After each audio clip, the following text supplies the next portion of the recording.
34º Congreso Nacional de Medicina General y Social. Germán Enrique Reyes Forero.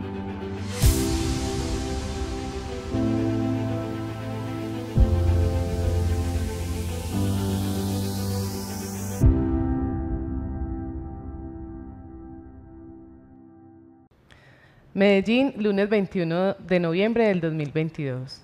Buenas tardes. Reiniciamos este 34º Congreso Nacional de Medicina General y Social de Asmedas, Antioquia, agradeciendo su respaldo académico a las facultades de Medicina de la Universidad de Antioquia, de la Universidad CES, de la Fundación Universitaria San Martín y de la Universidad Cooperativa de Colombia, a la Escuela de Ciencias de la Salud de la Universidad Pontificia Bolivariana y a la Facultad de Ciencias de la Salud de la Corporación Universitaria Remington. Asimismo, agradecemos al Programa de Medicina de la Universidad EIA y a la Academia de Medicina de Medellín. La primera conferencia de esta tarde está a cargo del doctor Andrés Chavarriaga Restrepo y se titula Enfoque del paciente con dolor articular.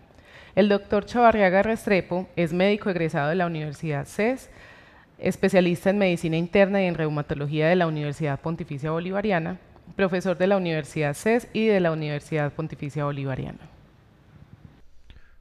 Buen día para todos. El día de hoy agradezco a Asmedas por la invitación a hablar de este tema tan interesante que es enfoque del dolor articular, tema pertinente no solo para medicina general, sino para especialidades afines a medicina interna y o no necesariamente afines.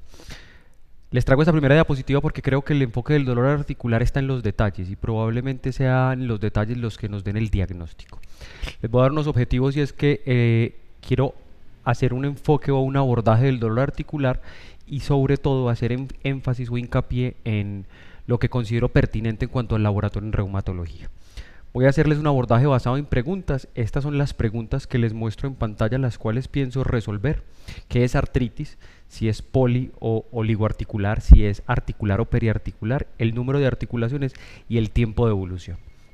Entonces, ¿qué es artritis? Dicha definición data de antes de 1980 y usualmente incluían dolor, calor, edema y eritema y, muy importante, limitación de los rangos de movimiento. Aunque esta es la definición clásica, no todas las causas de artritis van a tener necesariamente calor y eso usualmente va a ayudarnos a limitar la etiología.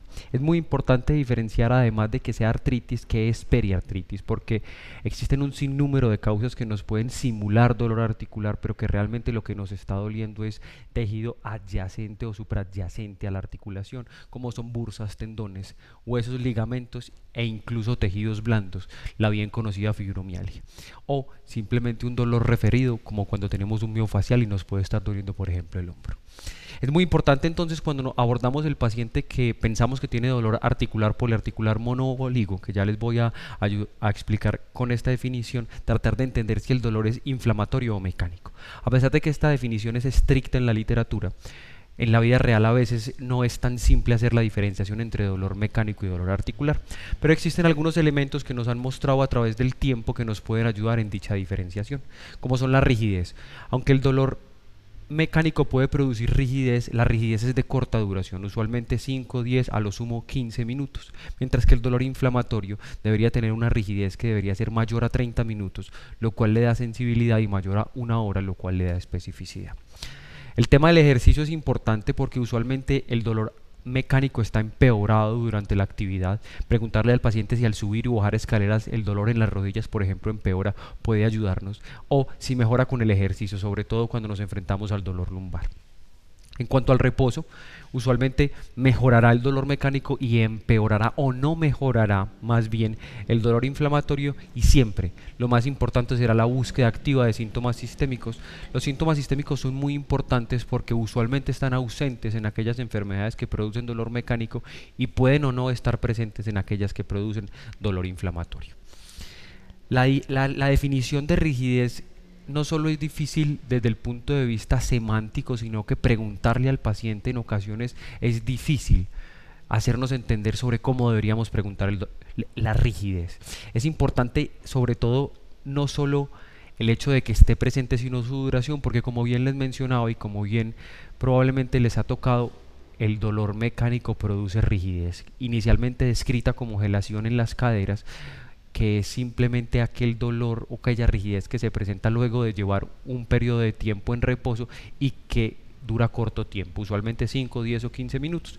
Les recuerdo entonces que 30 minutos y una hora les van a ayudar a tratar de diferenciar, y que la rigidez, preguntada como aquel fenómeno en el cual el paciente siente las articulaciones pegadas, congeladas o con dificultad para mover, sean algunas de las ayudas que les pueden permitir diferenciar. Hay enfermedades que se caracterizan por tener principalmente rigidez, como es la polimialgia reumática, las espondiloartritis, usualmente cuando hay compromiso lumbar, y la artritis reumatoide. Y recuerden que incluso la fibromialgia y la osteoartritis pueden tener rigidez matinal, pero de corta duración. Es importante también definir qué tipo de dolor o cómo es el dolor el cual nos está contando el paciente. Existe dolor sumatorio, migratorio y palindrómico. Como bien dice, el sumatorio es aquel que se presenta en las articulaciones que se van sumando una tras otra sin que mejore el dolor del anterior. Mientras que el migratorio debería desaparecer el dolor de la articulación antes de que aparezca la siguiente en un periodo de 24 a 48 horas. Y el palindrómico a veces es un poco difícil de definir, pero es aquel que se presenta con rápida aparición y desaparición, usualmente de una, a veces puede ser de más articulaciones, pero desaparece rápidamente, tanto así que el paciente cuando acude a consulta usualmente ha mejorado, es decir, es una presentación abrupta. Si yo encuentro artritis o si encuentro artralgias, yo debo también clasificar las artralgias o las artritis de acuerdo al número de articulaciones comprometidas. Y es que esto también ayuda a diferenciar monoartritis, por ejemplo, o dolor de una sola articulación, oligoartritis 2 a 4, en algunos artículos encontrarán que incluso hasta 5, y poliartritis 5 o más. Esto es muy importante porque en general las osteoartritis pueden tener compromiso de una sola articulación, aunque pueden ser poliarticular, y sumar el número de articulaciones con el patrón migratorio o sumatorio y el concepto de simetría, que a veces es complejo y puede ser redundante, también puede ayudar, pues entre más articulaciones tenga comprometidas es más probable que yo tenga simetría. Entonces esto a veces hace el concepto redundante y digamos que hace que sobrediagnostiquemos en algunos casos puntuales, por ejemplo artritis reumatoide. El tiempo de evolución es supremamente importante, pues las 6 semanas han demostrado en reumatología y en el tiempo que nos permiten conocer aquellas enfermedades que en el tiempo se van a perpetuar, y es que antes de 6 semanas pueden existir la autorresolución por enfermedades infecciosas, virales, o que simplemente sea un fenómeno autorresolutivo. Entonces las 6 semanas es muy importante para nosotros y va a ser muy importante en ustedes, no sin esto querer decir que ustedes no puedan hacer un diagnóstico de artritis reumatoide antes de 6 semanas, si la clínica es típica, pero en general, como es un cuadro subagudo, van a llegar con más de 6 semanas. Entonces cuando les lleguen de menos de 6 semanas, ser cautos en cuanto al diagnóstico y en cuanto a los estudios, porque puede haber autorresolución. Siempre considerar causas sistémicas, y recuerden que las 6 semanas la razón principal que utilizamos es aumentar la especificidad y la probabilidad de que no haya resolución y que hayan imitadores que no necesariamente necesiten ser estudiados. Tengo mi paciente con artritis, hago historia clínica y examen físico completo, defino si es o no periarticular, y si no es periarticular estoy ante un paciente con artritis, que no necesariamente tiene que tener eritema, les recuerdo, pero puede tener edema, calor y limitación a los movimientos, que deben ser activos y pasivos, y que eso pues puede variar. Y es importante definir esto porque, por ejemplo, existen 3 formas de artritis que dan eritema: cristales, palindrómico y la artritis infecciosa. Entonces en general estas 3 me van a dar eritema y la artritis reumatoide no lo dará. Entonces esto también les puede ayudar en el diagnóstico diferencial. ¿Qué no debe faltar siempre al interrogatorio en la historia clínica y la revisión por sistemas? Preguntar dirigido, y cuando digo dirigido no es ¿ha tenido usted síntomas de tracto gastrointestinal?, sino preguntar por síntomas como disfagia, síntomas secos, compromiso en piel, y va a ser búsqueda activa de sitios donde se puede haber psoriasis invertida o psoriasis donde no es evidente para el paciente, como es el área interglútea, inframamaria o el cuero cabelludo. Si en el paciente en el pasado ha tenido ojo rojo y este duele, pues existen algunas enfermedades como la artritis reumatoide que, aunque es inusual, puede debutar por ojo, o las espondiloartritis. Siempre preguntar por síntomas generales: fiebre, sudoración en la noche y pérdida de peso, y los síntomas respiratorios son supremamente importantes. Tuberculosis como enfermedad puede simular un compromiso poliarticular, el bien conocido PONCET. Y ojo con la vía aérea superior, porque existen enfermedades como las vasculitis que se pueden asociar a compromiso de vía aérea superior y compromiso articular. Entonces, busquen de manera activa los síntomas del paciente. Busquen fatiga, busquen hiporexia, busquen pérdida de peso, busquen debilidad muscular. Las miopatías pueden dar dolor articular. Busquen alopecia y fotosensibilidad, que les puede aumentar la sensibilidad y la especificidad del lupus. Busquen úlceras orales, que no solo se ven en lupus, sino por ejemplo en Behçet. Y busquen síntomas oculares, que como bien les mencionaba, los secos asociados a Sjögren y los demás asociados a espondiloartritis y o vasculitis. Síntomas de vía aérea superior, como bien les mencionaba, en vasculitis y gastrointestinales es variable, pero incluso la enfermedad inflamatoria intestinal en un porcentaje no despreciable puede tener síntomas articulares. Cardiorrespiratorios, genitourinares por la artritis, no solo gonocóxico, sino postinfecciosa o incluso el mismo lupus eritematoso sistémico, y el fenómeno de Raynaud por el lupus y la esclerosis sistémica, entre otras. Entonces, ¿por qué es importante o cuál es la importancia de el estudio de las poliartritis? Porque puede que en una proporción importante de los pacientes esto sea artrosis y no amerite mayores estudios, pero en otra importante podrá ser artritis, y recuerden que la artritis va a llevar a disminución de los días de trabajo, disminución de la calidad de vida y aumento del gasto en salud. Entonces es muy importante hacer diagnóstico temprano, pues el diagnóstico temprano permitirá evitar el daño establecido. Siempre preguntar entonces, cuando ustedes estén ante un paciente con poliartritis por infecciones previas, pues las enfermedades de transmisión sexual se han asociado o se asocian a dolor articular y artritis, como bien conocemos el gonococo, e incluso los viajes recientes. Recuerden que hacer preguntas activas y hacer búsqueda activa de esto va a minimizar la pérdida de claves, la pérdida de esos detalles que van a hacer que el diagnóstico sea más simple. Es entonces esta analogía de los palacios de la memoria de esta serie de Sherlock Holmes de Benedict Cumberbatch, donde él en su memoria tiene una serie de datos que le permiten hacer búsqueda activa de las causas de dolor articular, y por esto siempre que se enfrenten a un paciente con poliartritis hagan búsqueda de síntomas sistémicas, a pesar de que incluso sea muy evidente la causa. Cuando nos enfrentamos entonces al paciente con dolor monoarticular y es una monoartritis, lo vamos a dividir en inflamatoria y no inflamatoria, y aquellas no inflamatorias usualmente las dividimos en agudo o crónico, y las causas usualmente son osteoartritis como causa más importante, puede ser hemofilia, hemoglobinopatías, necrosis avascular o trauma. Cuando nos enfrentamos a la monoartritis y esta es inflamatoria y hacemos la punción del líquido articular y tenemos un compromiso agudo y es inflamatorio, siempre pensar en infecciones y cristales como primera causa, pero nunca dejar de pensar en artritis reactiva, pancreatitis y sarcoidosis. Ojo con las formas crónicas, ojo con la tuberculosis y ojo con los hongos. A veces la artritis reumatoide puede debutar monoarticular, aunque no es común, pero ojo que no se esté pasando un tumor tenosinovial de células gigantes, usualmente cuando es rodillas, antes conocido como tumor billonodular. Entonces en la monoartritis es fundamental el líquido sinovial. La punción la puede hacer el médico general en el ingreso a urgencias. Cuando usualmente tienen buena cantidad de líquido, esto no va a ser complejo. Si está difícil, se pueden apoyar en el radiólogo con la ecografía para hacer el drenaje del líquido, pero esto debe hacerse de manera temprana, pues si es artritis séptica debe ir de manera, digamos, prioritaria a drenaje completo por parte de ortopedia y a inicio de tratamiento antibiótico, porque recuerden que la artritis infecciosa en cuestión de horas puede dejar una articulación destruida. Y recuerden una máxima en dolor articular, sobre todo monoarticular: toda monoartritis es infecciosa hasta que se demuestre lo contrario. Ojo con el trauma, a veces desapercibido o a veces no muy importante para el paciente, y ojo con rayos X previos a la artrocentesis. Con frecuencia nos encontramos pacientes que el diagnóstico estaba en un tofo o en una chondrocalcinosis y realmente no requería en algunas ocasiones la artrotomía que con frecuencia se lleva a los pacientes. Ojo con la punción articular. Recuerden que lo que necesitan es un tubo seco para gram directo y cultivo. Con esos dos tubos, digamos, harán el estudio inicial. El frasco de hemocultivos y hacer la instilación a la cabecera del paciente les puede ayudar, y un tubo con anticoagulante, que si no tienen en la institución directamente con anticoagulante, ustedes le pueden poner 1 centímetro de heparina, pero si piden frasco lila o morado y azul, él ya tiene el anticoagulante, sea EDTA o heparina, entonces no será necesario. Y ojo, sacar 1 centímetro para estudio de microcristales. Con respecto a la oligoartritis, Aquí el concepto de simetría puede ser muy importante porque usualmente cuando es asimétrica y de miembros inferiores siempre deben pensar en espondiloartritis y como segunda opción en sarcoidosis, sobre todo si es tobillo.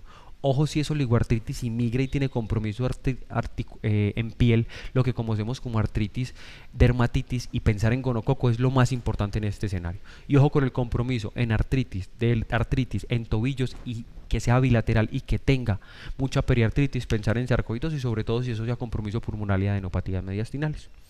¿Cuándo entonces pensar en espondiloartritis, en esas formas de oligoartritis o simplemente en pacientes que tengan dolor lumbar? Recuerden, busca de dolor lumbar, no tiene que ser inflamatorio, para tamizar aquel dolor lumbar que tenga más de 3 meses de evolución es suficiente. Ojo con el compromiso en sacroiliacas, da asimétrico de miembros inferiores, pero hasta en la mitad de los casos puede ser de miembros superiores, sobre todo cuando se asocia reactiva. Y ojo con los síntomas asociados: conjuntivitis, uveitis, psoriasis, diarrea crónica o síntomas urinarios previos a la aparición de los síntomas. Con respecto al dolor poliarticular, digamos que aquí lo mismo. Dividir en inflamatorio o no inflamatorio es lo más simple, y aquellos inflamatorios e inflamatorios que son simétricos o asimétricos, pero lo que más les ayudará es inflamatorio, sea asimétrico o asimétrico. Las poliartritis no inflamatorias usualmente serán osteoartritis, siempre busquen causas secundarias como hiperparatiroidismo o amiloidosis, y no olviden las dislipidemas que pueden causarle dolor articular.